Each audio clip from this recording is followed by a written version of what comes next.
Hello guys, নারী Shatarup my channel চলে এসেছি আজকে আমি আবার একটা ভিডিও নিয়ে। কেমন আছেন সবাই? আশা করি সবাই খুব ভালো আছেন। আজকে আমি ভিডিও করব যে যাদের থাইরয়েড আছেন, থাইরয়েড ওষুধ খাচ্ছেন, তারা কুলেখাড়া পাতার রস খেতে পারবেন কি না।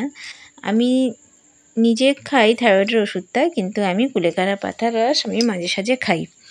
এবারে যাদের থাইরয়েড আছে তারা খেতে পারবে কি না সেটা আমি সঠিক জানি না, কিন্তু সেটা একটু ডক্টরের কাছে জেনে নেওয়াটাই ভালো। তাই আমি কুলেখাড়া পাতার রস কখন খাই? থাইরয়েডের ওষুধটা আমি সকালবেলা উঠে দাঁতটা ব্রাশ করে তারপরে থাইরয়েডের ওষুধটা খেয়ে মিনিমাম আমি 1.5 ঘন্টা আধা ঘন্টার পরে আমি কুলেখাড়া রসটা খাই। সবসময় না, মাঝে সাঝে সচরাচর বাজারে গেলে হয়তো পছন্দ হলে শাকটা ভালো থাকলে নিয়ে আসা হয়, তখনই সেটা ওরমভাবে খাওয়া হয়। ওষুধ খাওয়ার 1.5 ঘন্টা পরে কুলেখাড়ার রসটা খাওয়া হয়। আর কুলেখাড়ার রসের কতটা গুণ, কতটা উপকারিতা সেটা আজকে আমি আপনাদের কাছে শেয়ার করব। আর কুলেখাড়ার পাতার রস কীভাবে খায় সেটাও দেখাবো। এবারে সবাই জানে যে কুলেখাড়া পাতার রস কীরকম করে খায়, তাও এখন তো লোকে ভিডিও করলেই দেখছি, দেখুন বন্ধুরা ভাত খাচ্ছি, দেখুন বন্ধুরা ঘুরতে বেরিয়েছি। তো আমি ভাবলাম এখনও তো এমনও কেউ আছে যে কোনোদিন কুলেখাড়া পাতার রস খায়নি, কীভাবে খেতে হয় জানে না। তা চলুন আজকে আমার ভিডিওটা দেখলে কী করে খাবেন সেটা কি বুঝতে পারবেন, আর একটু হলেও উপকার হবে। যারা কোনোদিন এখনও খায়নি তাহলে তো অবশ্যই দেখলে বুঝতে পারবে যে কী করে খেতে হয়। সবার প্রথমে জানবো কুলেখাড়া পাতার রস খেলে কতটা উপকার হয়, কতটা ভালো। তা চলুন জানা যাক। আগে কুলেখাড়া পাতার উপকারিতা আগে আমরা জেনে নিই। এশিয়া মহাদেশের বিভিন্ন জলাভূমিতে এই গাছ জন্মে থাকে। এর বৈজ্ঞানিক নাম হলো হাইগ্রোফিলা স্পাইনোস, যা একটি শাক অথবা ঔষধি হিসেবে ব্যবহার করা হয়ে থাকে। এই উদ্ভিদে আছে অসংখ্য মাইক্রোনিউট্রিয়েন্ট এবং অ্যান্টিব্যাকটেরিয়াল উপাদান, যা লিভার ভালো রাখে, কিডনির পাথর গলিয়ে দেয়, অ্যানিমিয়া বা রক্তল্পতা প্রতিরোধ করে, শারীরিক শক্তি বৃদ্ধি করে এবং জননতন্ত্র সুগঠিত করে। এই গাছটি হলো আমাদের সবার পরিচিত একটি গাছ, যার নাম হলো কুলেখাড়া। কুলেখাড়া শব্দটি এসেছে কোকিলাসা শব্দ থেকে, যার অর্থ হলো কোকিলের মতো চক্ষু। এই উদ্ভিদের পাতা ও ফুলে আছে এমন কিছু ঔষধি গুণ যা স্বাস্থ্য রক্ষার কাজে আসে। আপনি যদি নিয়মিত এই সেবন করলে বা রস পান করলে রক্তে হিমোগ্লোবিনের মাত্রা বেড়ে যায়। বহু প্রাচীন কাল থেকেই অ্যানিমিয়া প্রতিরোধ করার জন্য এই পাতার ব্যবহার করা হচ্ছে। এমনকি আধুনিক সময়েও অনেক রোগীর উপর গবেষণা করে দেখা গেছে এবং সুফল পাওয়া গেছে। তাই যারা অ্যানিমিয়া নামক রোগে আক্রান্ত তারা নিয়মিত এই পাতা সেবন করলে হিমোগ্লোবিন ও শ্বেত রক্তকণিকার পরিমাণ বৃদ্ধি পায়। লিভার ভালো রাখে। এই পাতা যেমন দেহে হিমোগ্লোবিনের মাত্রা বাড়িয়ে দেয়, ঠিক তেমনি আপনার লিভার ভালো রাখতে সাহায্য করে।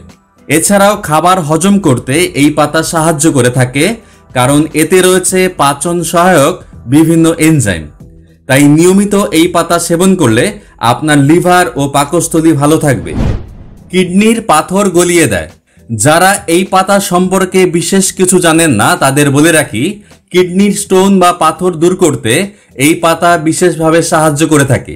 এই উদ্ভিদে যে এনজাইম আছে তা কিডনি স্টোন বা পাথর প্রথমে ভেঙে ছোট করে দেয়, তারপর সেটা ধীরে ধীরে গলিয়ে দিতে শুরু করে, শেষে মূত্রের মাধ্যমে দেহ থেকে বের করে দেয়।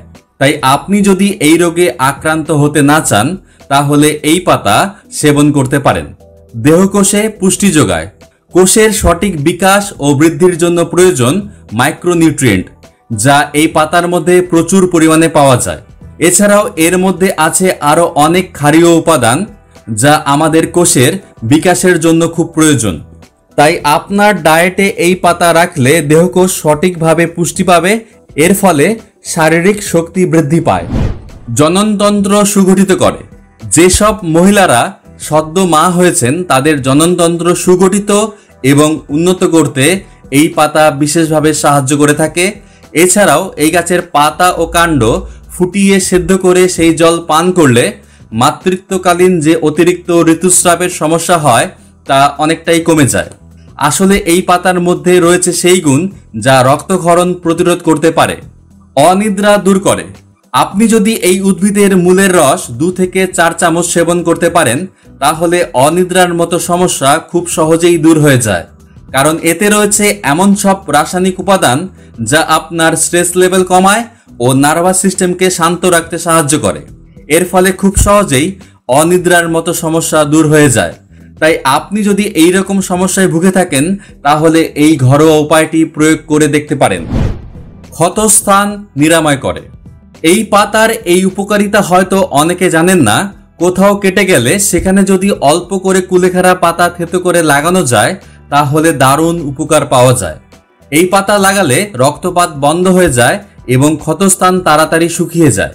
এছাড়াও এই পাতার অনেক উপকারিতা আছে, যেমন পেটের অসুখ মোকাবেলা করতে সাহায্য করে, জ্বর সর্দি কাশি কমায়, রক্তে ইউরিক অ্যাসিডের পরিমাণ নিয়ন্ত্রণ করতে সাহায্য করে।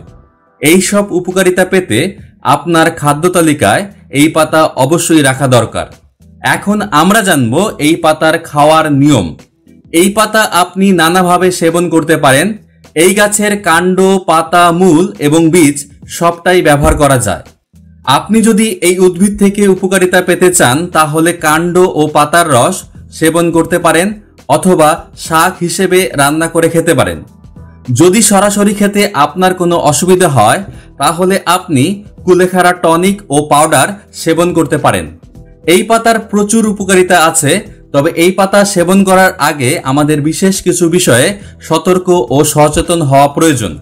যেমন আপনার যদি অ্যালার্জির মতো সমস্যা থাকে তাহলে এই পাতা সেবন করার আগে চিকিৎসকের পরামর্শ নেওয়া প্রয়োজন।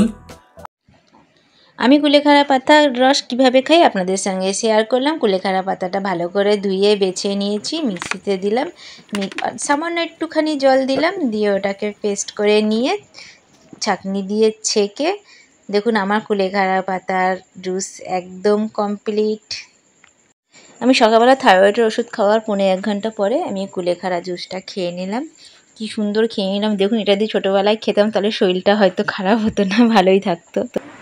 সত্যি ছোটোবেলায় বাবা মারা চেষ্টা করে বাচ্চাদের এইসব প্রকৃতির ইনগ্রিডিয়েন্টগুলো খাওয়ানোর জন্যে, কিন্তু আমরা কোনো দিন খাইনি। আমি তো খাইনি ছোটোবেলায়, আর আমার মেয়েকেও আমি খাওয়াতে পারিনি, এখনও তো পারিনি। আর এখন আমি কী সুন্দর খেয়ে নিলাম, তাই ভাবি যদি আমাদের ম্যাচুরিটি বয়স হয়েছে কোনটা ভালো কোনটা মন্দ আমরা বুঝি। কুলেখাড়া পাতা সত্যি খুব উপকার, সবাই খাওয়ার চেষ্টা করবেন। আর আমার ভিডিও যদি ভালো লাগে একটা লাইক করে দেবেন, সাবস্ক্রাইব করে রাখবেন। সবাই খুব খুব ভালো থাকবেন। সবার লাস্টে thank for watching. Tata, bye bye.